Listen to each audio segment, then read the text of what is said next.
Hello everyone and welcome back to my channel for another property video. For those who are new here, I created this channel to try and inform people about the different aspects of property in the UK because it's such a wide and untaught topic, so I thought it might be useful to anyone looking to embark on their own property journey. Today I want to discuss a type of property investment that is probably the most common in the UK and is the easiest type of investment to wrap your head around, and that is the buy-to-let investment.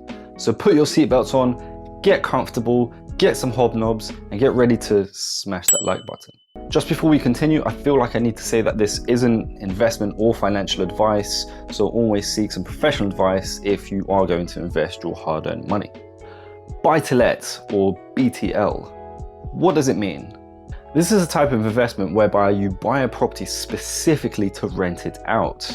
This is a great type of investment for people looking to generate some sort of passive income whilst also benefiting from property price increases over the lifetime of the ownership. The reason it's so common in the UK is because it often requires very little understanding of how different property aspects and processes work compared to other types of investment, like for example, developments. It's also one of those things that you can almost kind of farm out a lot of the work to a middleman and then just collect the income.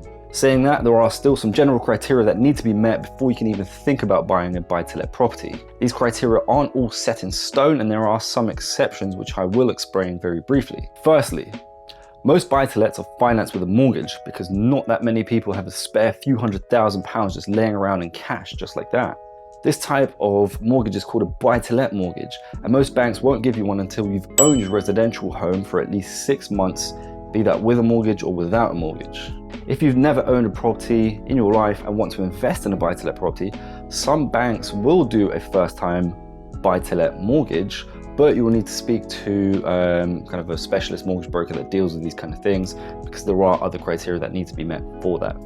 Secondly, the banks will require you to have a minimum of a 25% cash deposit.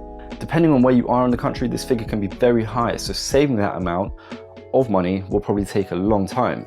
In places such as London, this percentage figure usually is a lot higher than 25%, which is due to something called a stress test, which I'll explain a bit later. Lastly, you'll probably need to have a stable salary. Some banks will still require you to have a minimum income of around £25,000 a year to qualify for a buy-to-let mortgage. But as I mentioned earlier, there are exceptions, and some banks don't require you to have a minimum salary at all. Now, as an example, here's how it all works in practice. Let's assume that you've saved up some money, call it £50,000. Of this, you plan to use £40,000 to use as a deposit to buy a buy-to-let property. The rest will go on professional expenses such as solicitors' fees, and you'll also need to set aside some money for stamp duty, which is the tax you pay on the purchase of a property. Now you need to do 2 checks. Because the minimum deposit amount is 25%, which in this case is £40,000, we need to multiply this figure by 4 to get the 100% value. In this scenario, the maximum purchase price you can look up to is £160,000. Next, you'll need to check whether that's enough to buy the type of investment you're looking for in your area. If not, then you'll need to save more money for a deposit, and if it is, then you're on the right tracks, but that isn't the end. In this example, if you have a £40,000 deposit, then you need a buy-to-let mortgage to cover the rest, which in this case is the £120,000. Unlike residential mortgages, which are calculated using someone's income, a buy-to-let mortgage is calculated using the market rent that property can achieve. The banks will undertake something called a stress test to determine how much they're willing to lend depending on the rental income that property can achieve. The higher the rent, the more they will lend you. Stress tests are very complicated calculations based on a lot of different factors, so I'm not going to go into it. In this scenario, if the bank says they're only willing to lend you £110,000 based on the stress test, then you'll need to save up the extra £10,000 to cover the shortfall if you want to buy that property.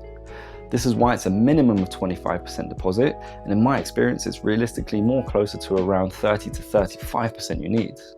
Buy-to-let mortgages are usually interest only, meaning that you won't pay off the original loan amount you took unless you specifically decide to make overpayments over the period of having that mortgage. You can get repayment mortgages, but since the aim is to have an income stream, there's usually no point unless the rent you're getting is so much higher than the mortgage repayment amount. Once you have the property, all you then have to do is rent it out and watch the money roll in. You can manage this all yourself or give it to a lettings or managing agent to do it all for you, which comes at a price of course, and will eat into your profits. If you hold the property for long enough, you could see some appreciation, meaning the value has gone up, which is another way you could make money off a buy-to-let property. There are different tax implications surrounding buy-to-let properties, which is something you also need to consider before buying one. The main ones are stamp duty, income tax, and potentially capital gains tax. Always be sure to either speak to a qualified accountant or a tax solicitor or a relevant professional to know where you stand. That brings me to an end on buy-to-let investments. This is meant to be short and to the point, so I hope that it has, and I hope that you've learned something new. If you like the video, click that like button and definitely consider subscribing to keep up to date with my new videos. Thank you so much for watching, and I will see you next time.